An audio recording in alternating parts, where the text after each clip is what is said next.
Тендерден пайда тауып жүрген кезде айналамдағы адамдар сұрайды ғой, немен айналысасың? Алакөлде база отдыха салып жатыр екенсің, үй алып жатыр екенсің, үйлі болып жатсың, машиналы болып жатсың, шетелге шығып жатсың, ойбай, ақшаң қайдан аласың? Мен айтатын, тендермен айналысамын. Сонда сұрайтын, ой, тендер деген не, айтып берші, қалай қатысуға болады, ол біздер де үйренейік деген сияқты. Ол кездер мен конкуренциядан қатты қорқатынмын. Сонда мен айналадағы адамдарға, достарыма айтатынмын, ой, тендерге қатыспай ақ қойыңдар. Ол өте қиын, бастарын қатады, заказчик қан ішеді деп мені енді көпіртіп қатыспаса екен, маған конкурент болмаса екен деген ниетпен осындай жауаптар қайтаратын.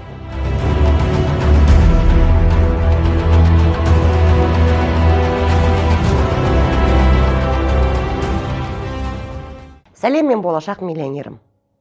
Менің кезекті видео подкастыма қош келдіңіз. Бүгінгі біздің тақырып өте қызықты. Неге мен тендерден пайда табуды үйретемін? Бұл сұрақ маған өте жиі қойылатын сұрақ негізі. Неге сіз сонда тендерден пайдаңыз жақсы болып жатса, неге сіз тендерді үйретесіз дейді? Сізге конкуренттер не үшін қажет? Өзіңіз тып-тыныш тендерден пайда тауып отыра бермейсіз бе?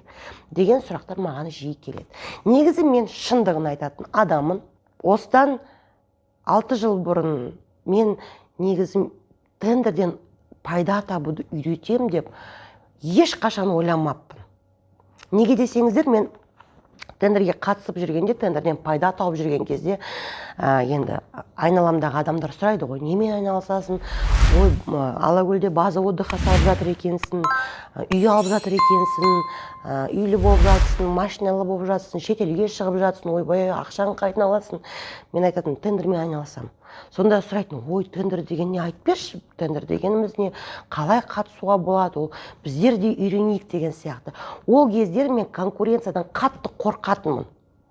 Сонда мен айналадағы адамдарға, достарыма айтатынмын, ой, тендерге қатыспай ақ қойыңдар, ол өте қиын, бастарын қатады, заказчик қан ішеді деп мені енді көпіртіп қатыспаса екен, маған конкурент болмаса екен деген ниетпен осындай жауаптар қайтаратынмын. Себебі мен конкуренциядан қатты қорықтым.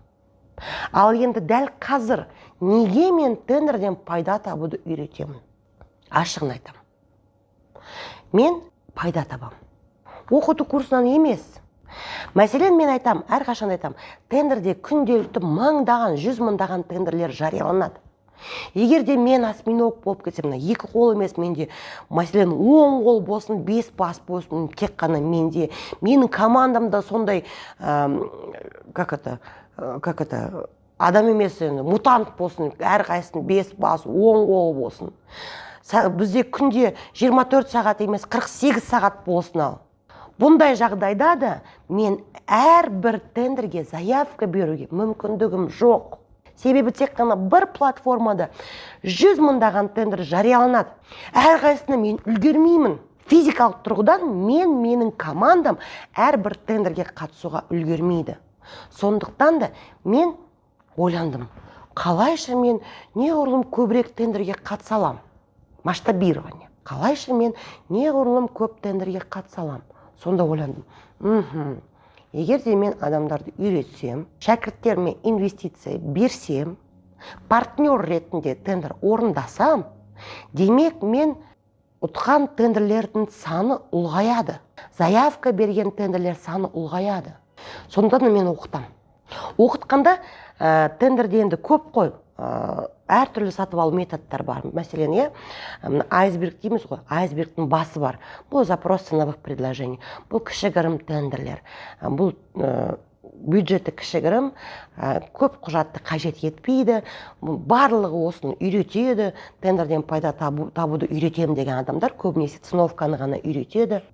Ал мен болсам, тендерден пайда табуды көздегендіктен, мен тек қана мәселен госзакупты қарастыратын болсақ, госзакуп сайтында запрос ценовых предложений бар. Конкурс деген сатып алу метод бар. Бұл жерде бюджеттен ешқандай шек жоқ, шектелмейді. Тек қана конкурстың өзінің 6 түрі бар. Еще аукцион деген сатып алу метод бар. Бұл жерде де бюджеттер керемет. шек жоқ, ценовкадағыдай емес. Және де тендер деген жаңадан сатып алу метод. Міне 8 метод бар. 8 сатып алу методын барлығын үйретемін. Себебі менің мақсатым, менің шәкірттерім барлық тендерлерге қатысса, ешқандай бюджеттен шектелмесе, неғұрлым көбірек пайда тапса, мен сол шәкірттерге 100 миллионға дейін әрқайсысына инвестиция берсем, және таза пайданың 70%-ын мен алсам, 30% менің шәкіртім алса, демек менің табысым артады.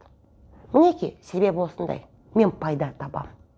Менің компаниям қатыспайды, мәселен, шәкіртімнің компаниясы қатысады, болмаса біздің компания қатысады. Енді инвестициялық серіктестіктің әртүрлі жолдары бар бізде. Қызық болса, мен келесі видеода толығырақ айтамын бұны. Кімде сұрақ туындаса, сіз неліктен тендерден пайда табуды үйретесіз десеңіздер, мінеки, жауап осындай, себебі осындай. Мен неғұрлым көбірек тендерден пайда тапқым келеді. Масштаб беріп жатса еткім келеді. Сондықтан да мен тендерден пайда табуды үйретемін. Және де мен қазір конкуренциядан қорқпайтын болдым. Маған конкуренция қорқынышты емес. Себебі тендерлер барлықтарымызға жетеді. Барлығымызға күнделікті 100 мыңдаған тендерлер, даже менің шәкірттерім үлгермейді. Мінеки, себебі осындай, сіздің сұрақтарыңызға жауап бердім деп ойлаймын. Егер де бұл видео сізге пайдалы болса, онда міндетті түрде біздің каналға тіркеліп кетіңіз, колокольчикті басыңыздар, және қосымша сұрақтарыңыз қалса, видеоның астындағы комментарийге жазасыздар. Мен жауап беремін сіздерге. Ал егер де мен тендер жайлы толығырақ ақпарат алғым келеді, консультация алғым келеді десеңіздер, біздің WhatsApp-қа жазсаңыздар болады. Бұл біздің арнамызда тұр. WhatsApp-қа заявка жаңағыдай жіберіп, толық тегін консультация ала аласыздар. Және де бұл видео сізге ұнаса, лайк басып кеттіңіздер. Біз сіздер үшін тағы да өте көп пайдалы видео түсіретін боламыз. Келесі кездескенше сау саламатта болыңыздар.